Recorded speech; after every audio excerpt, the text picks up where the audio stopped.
Who is she to you? هغه ستا څه کیږي؟ I am yours only. زه صرف ستا یم. Time will tell. وخت به یې ووایي. Stop taunting me. ما ته طعنې راکول بند که. I am worried about you. ما سره ستا غم دی. که چېرته تاسو روان انګلیش په پښتو کې زده کول غواړئ نو بیا تاسو 100% صحیح ځای ته راغلي وئ. څنګه چې تاسو ته پته ده چې په دې چینل باندې موږ روزانه یو داسې ویډیو اپلوډ کوو کومه چې د انګلیش په باره کې وي، یعنی د انګلیش سینټنسز وي هغه موږ ترجمه کړي پښتو ته. نو نن به هم موږ په دې ویډیو کې مختلف قسمه هغه قسمه سینټنسز کوم چې زمونږه په روزمره زندګۍ کې زمونږه په روزمره ژوند کې استعمالیږي، یعنی کوم سینټنسز دی په ډیلی لایف کې استعمالیږي نو نن به هغه مونږه په دې ویډیو کې زده کوو. So let's start. Who is he to you? هغه ستا څه کیږي؟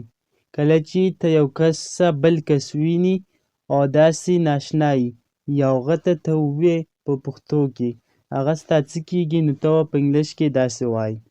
Who is he to you? هغه ستا څه کیږي؟ یا فور ایگزامپل یوه جینۍ ده نو ته به بیا په انګلیش کې داسې وایې. Who is she to you? هغه ستا څه کیږي؟ یعنی هغه جینۍ ستا څه کیږي؟ What is the day today? What is the day today? نن د څه ورځ ده؟ یعنی نن کومه ورځ ده؟ کله چې ته په انګلیش کې ویل غواړې چې نن د څه ورځ ده نو بیا به داسې وایې. What is the day today? What is the matter? What is the matter? څه مسله ده؟ Get out of the way. Get out of the way. د لارې نه لرې شه. ته چې کله یو کس ته ووایې هغه په لاره کې ولاړ وي تا ته یې لار سټاپ کړې وي لار ورته جام کړې وي نو ته په انګلیش کې داسې ویلی شي Get out of the way. د لارې نه لرې شه.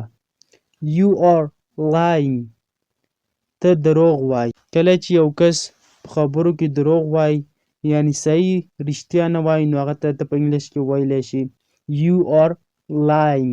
ته دروغ وایې. Always speak the truth. همیشه رښتیا وایه. Always speak the truth. همیشه رښتیا وایه. I am yours only. زه صرف ستا یم. I am yours only د دې سینټنس مطلب دی زه صرف ستا یم. You are wrong. You are wrong. ته غلط یې. کله چې یو کس په ناحقه یي نو ته هغه ته ویلی شي You are wrong. ته غلط یې. You are right. کله چې یو کس په حق باندې وي نو هغه ته ویلی شي You are right. ته په صحیح یعنی ته صحیح وې. Give him rest. Give him rest. هغه له دمه ورکه. یعنی یو کس کار کوي هغه ستړی شوی دی نو ته بل کس ته ووایې چې هغه له دمه ورکه نو په انګلیش کې به داسې وایې Give him rest. هغه له دمه ورکه. ته په سر کې چې تاسو ته کوم give دا نه دی GIVE چې کوم دی دا give نه ویلی شي دا give ویلی شي. داسې فی شانتې اواز ورکوي. Hold my hand. زما لاس ونیسه. Hold my hand. زما لاس ونیسه. Time will tell. Time will tell. وخت به ووایي. یعنی کله چې ته یو کس ته ووایې یو کس تا سره داسې بد شان سلوک وکړي نو ته هغه ته ویلی شي Time will tell. یعنی وخت به ووایي وخت به راشي. Wait a bit. Wait a bit. لږ انتظار وکړه. کله چې یو کس ته وایې چې لږ انتظار وکړه نو بیا په انګلیش کې داسې وایي Wait a bit. لږ انتظار وکړه. Long time no see. Long time no see. ډیر وخت کیږي لیدلی مې نه.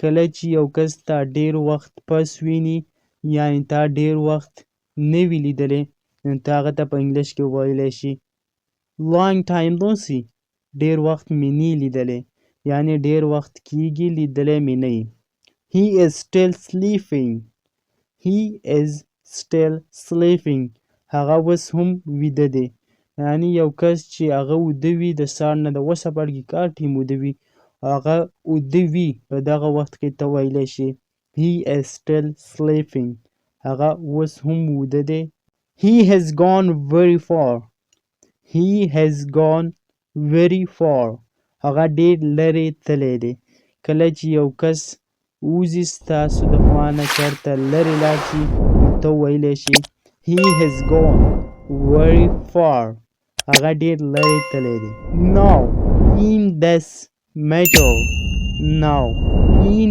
this matter د دې مطلب دی د دې سنټنس مطلب دا دی اوس دا مسله ختمه که یعنې یو کس ته یو وړوکي شان مسله ده او د هغې نه غټه مسله جوړه کړې ده نو ته هغه ته په انګلیش کې ویلی شي now end this matter اوس دا مسله چې کومه ده دا ختمه که stop taunting me stop taunting me ما ته طعنې راکول بند که یعنې ما ته پیغور راکول بند که taunt T-A-U-N-T taunt وایي طعنې ته پیغور ته wear your slippers خپلې چپلې واچوه یعنې خپل پیزار په پښو که wear your slippers کله چې ته چاته خپل پیزار واچوه نو ته به بیا په انګلیش کې داسې وایي wear your slippers slippers وایي چپلو ته یعنې پیزار ته why I came here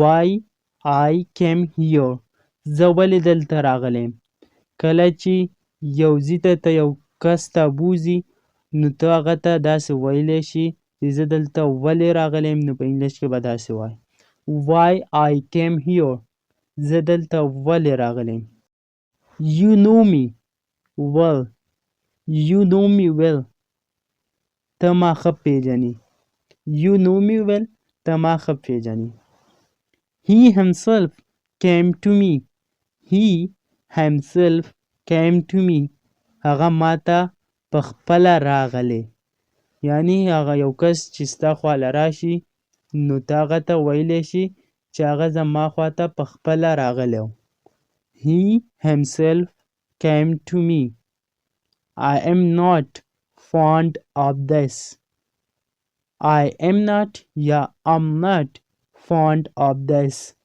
زه د دې شوقي نه یم یعنې زه د دې شوق نه کوم he came after you left he came after you left ته چې لاړې که نه نو هغه رالی کله چې ته یو کس ته داسې ویل غواړې چې کله ته لاړې که نه نو هغه بل کس رالی نو بیا په انګلیش کې داسې وایي he came after you left he came د کم سیکنډ فارم دی he came هغه رالی after you left کله چې ته لاړې یعنې ستا نه وروسته or you said آیا ته خفه یې کله چې یو کس پریشانه غوندې وي خفه شانتې وي نو ته هغه ته په انګلیش کې ویلی شي or you said آیا ته خفه یې I am worried about you I am worried about you ما سره ستا غم دی یعنې کله چې ته یو کس ته ویل غواړې چې ما سره ستا غم دی ما سره ستا فکر دی ته په انګلیش کې داسې ویلی شي I am worried about you نو امید کوم چې ستاسو به زمونږه ویډیو تر اخره پورې کتې وي او ستاسو به د دې ویډیو نه ډېره زده کړه کړې وي که تاسو داسې سنټنسز داسې ډیلی لایف کې کوم سنټنسز استعمالیږي او د پښتو بولچال یادول غواړئ نو بیا هم دا اوس زمونږه د یوټیوب چینل در سره سبسکرایب کړئ انشاءالله see you next time خدا حافظ